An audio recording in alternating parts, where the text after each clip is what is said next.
रेवो ने multiple trips किए हैं चैरिटी के डिफरेंट कंट्रीज में। रेवो रियल्टी हमारी चैरिटी बेस्ड एक ड्रिवन रियल एस्टेट कंपनी है। It was a new experience for me, but charity was the one thing that made me come to Revo. जब pictures देखता था, वीडियोस देखता था, लोगों की खुशी देखता था, जब ये अपॉर्चुनिटी मुझे पास आई, ऑफर किया गया, तो मेरे पास ना कहने का कोई चांस नहीं था, तो आई डायरेक्टली सेड यस। और फिर उसके बाद हम चैरिटी ट्रिप पे चले गए।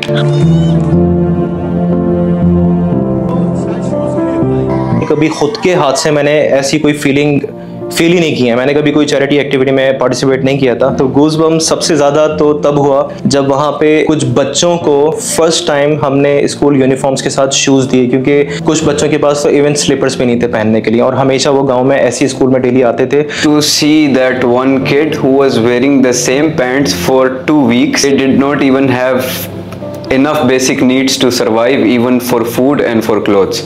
एक ऑनेस्टी देखी थी बच्चों में। जिन बच्चों को हम बैग्स दे रहे थे, अगर किसी के पास गलती से 2 बैग्स चले जाते थे तो वो एक वापस कर देते थे। तो उनकी आंखों में जो खुशी थी, उससे जो मुझे गूज़बम्स हुए वो मैं बयान नहीं कर सकता। जो चीज़ें वहाँ पे मैंने देखी हैं, लोग सोए हैं रात को और सुबह उठे हैं तो उनके अपने पेरेंट्स नहीं है उनके साथ, उनके जो हैं वो बच्चे नहीं हैं उनके साथ, उनके घर नहीं है, वो जो फसलें उन्होंने बोई थी 6-6 महीने जिनका वेट किया था वो उनके साथ नहीं थी। मैं पूरे इंटायर ट्रिप यही सोचता रहा कि अगर इनकी जगह पे खुदा न खास्ता मैं होता तो क्या होता, क्या मैं इस तरह लोगों से चीज़ ले रहा होता। I will carry in my heart is humbleness. हमेशा मैं अब अपने से जो नीचे लोग हैं उनको देखा करूँगा, and I'll be always grateful to God for whatever I have right now. We went to a house जहाँ पे शादी थी, और वो गांव जो था वो सवात में बुनेर में था, और उस गांव के अंदर तकरीबन 18 लोग थे। उसी टाइम जो वो क्लाउड बर्स्ट हुए थे और वो पानी नीचे आया, और वो सब के सब जो थे वो उस सैलाब की नज़र हो गए और दे लॉस्ट देयर लाइव्स। एक वहाँ पे भाई थे 30-35 ईयर्स, उन्होंने जो है वो सऊदी अरेबिया में काम करके अपनी जितनी जमा पूंजी थी वो इकट्ठी करके अपने गांव में आके घर बनाया था, और तो फ्लड आया, उनका वो घर भी गया, साथ में खुद भी जो है वो मौत की नज़र हुए। If I had to describe this experience in one word, it would be eye-opening. तो व्हाट वी डिड कि हमने 500 फैमिलीज़ के लिए वहाँ पे फूड पैकेजेस का वो इंतज़ाम किया और उनको वो प्रोवाइड किए। चेंजेस मैं ये कह सकता हूँ कि हमें किसी भी चीज़ पे रिलाई नहीं करना चाहिए। ये दुनिया फ़ानी है, कभी भी कुछ भी हो सकता है। We should start getting more humble, और उसको अपनी लाइफ के अंदर जो है इनकलकेट करना चाहिए। मैं भी एक बच्चे के साथ मैंने एक सेल्फी शेयर की थी। उस बच्चे का नाम है आदम खान।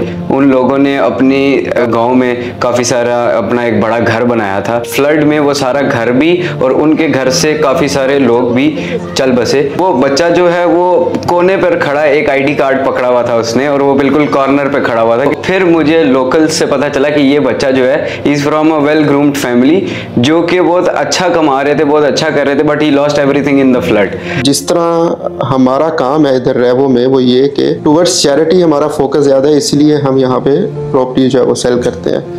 सबसे ज़्यादा मेरे फोकस में ये रहेगी कि मैं ज़्यादा से ज़्यादा जो है वो प्रॉपर्टीज़ यहाँ पे सेल कर सकूँ, और उसमें से जो चैरिटी है वो ज़्यादा से ज़्यादा ऐसे लोगों के ऊपर जो है वो स्पेंड कर सकूँ। जो इट्स नॉट जस्ट कि हमें किसी की बात पे ट्रस्ट करना है, क्योंकि बहुत सारे लोग होते हैं जो कि जस्ट आपकी कुछ एड चाहते हैं, कुछ नीड, पैसों की ज़रूरत उनकी पूरी हो जाए, और उसके बाद यू नेवर नो कि वो उन नीडी अफेक्टेड लोगों को आपकी एड पहुंच रही है नहीं पहुंच रही। तो चैरिटी का बेसिकली जो मकसद है वो अच्छे तरीके से अदा होता है जब आप किसी को अपने हाथ से चीज़ें प्रोवाइड करते हैं। तो we were really happy to see कि लोगों में अभी भी जो है वो दिल है उनका बड़ा।